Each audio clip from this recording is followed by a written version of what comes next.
السلام علیکم دوستانو، سلام والده. امید لرم سره تر روغ او جوړ وي. زه یم یعقوب خان.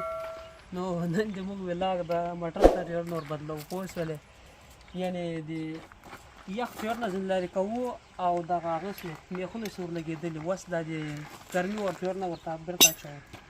نو راځئ وګورئ څه رقم یې زه ور بدلوم. نو دوستانو دغه د اوس مې جیک ورته کېښو پوه شولې، د جیک لاندې مې دړه په دې ورته ایښې، داسې کته دا وړې وړې تیږې دي پوه شولې، بیا جیک کې ننوځي او ځکه هم لږ پسته غوندې دا زیاتي مطلب چې دغه هغه جیک کې نه ننوځي ښه. او داسې لږ مو ورته سیټ کړو. اوس چې دا اوس زه دغه نټونه دې ډېر سستومه چې نټونه سست شي، بیا د هغه نه بعد جیک پورته کوم.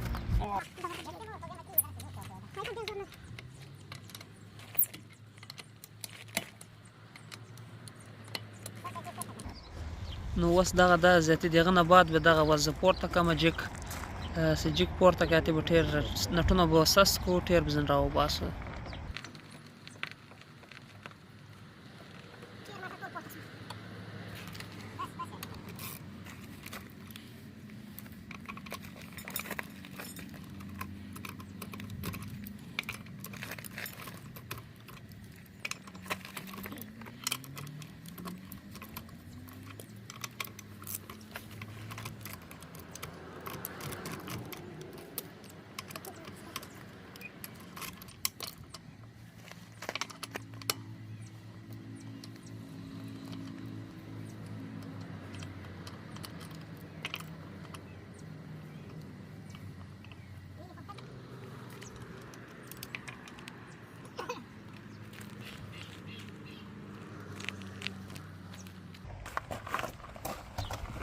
دوستانو دا دوم ټیر ختم شو، دوم هغه دغه حساب راچو اوس مې دا ورچوو انشاءالله. یا الله خیر، بسم الله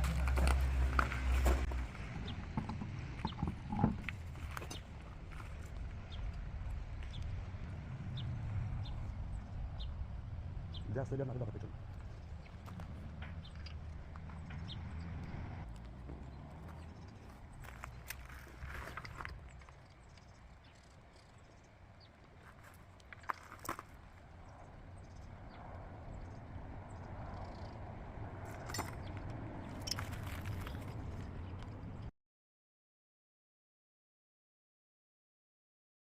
نو سامان ډېر زبردست سامان ده پوه شوې،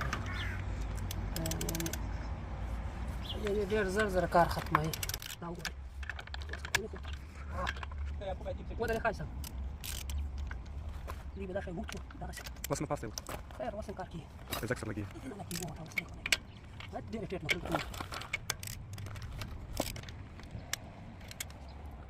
دا راټینګ ده ټول داسې دې کته کولې ده ټینګ درس نه نه ده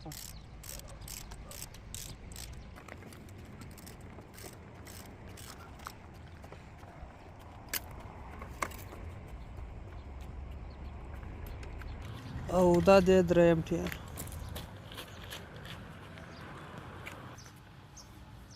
نو دوستانو دغه ډېر زبردست جک ده، یو مخ ښه یې پورته کوي، دا کتلی شئ تاسو ورته ګورئ، بیخي سړي ته فرق ورکوي.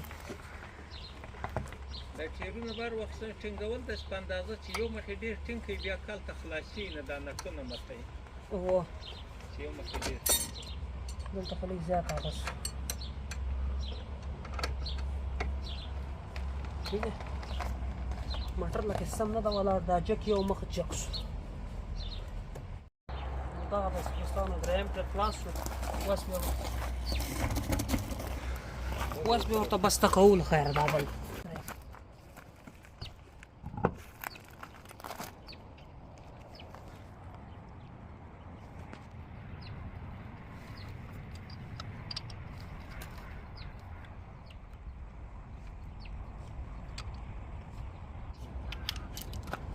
لږ به ټایټ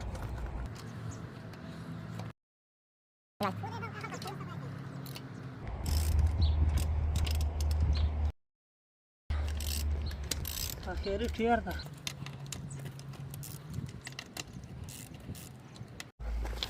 دوستانو دغه شی چې ده باید وینې دغه نښان ده، دغه نښان د دې نښان په داسې موبایل کې به یې داسې پورته کوي ورته ښکاري خلکو ته که نه ښکاري ښکاره مقصد دا رقم بیا کوئ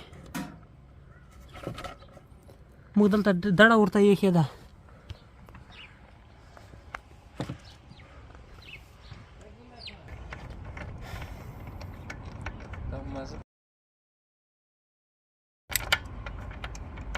چشه دغه شیان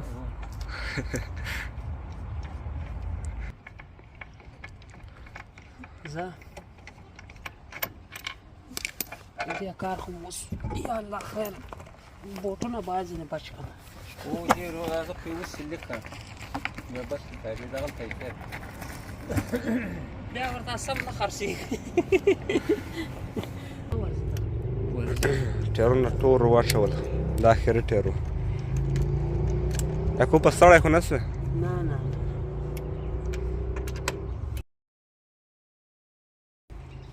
څنګه یې یعقوبه د هغه نو دوستانو نن یو وړکی ولاګ و د موټر د ټیرو د چینج کولو پوه شولې نو هغه چینج شوله او بل دا د چاسې نه دي زده ټیرو نه پوه شولې هغه هم باید لږ او ډېر چل ځینې زده کړي نو صحیح ده نور زموږ چینل سبسکرایب کړئ ښه وخت درته غواړم د الله په امان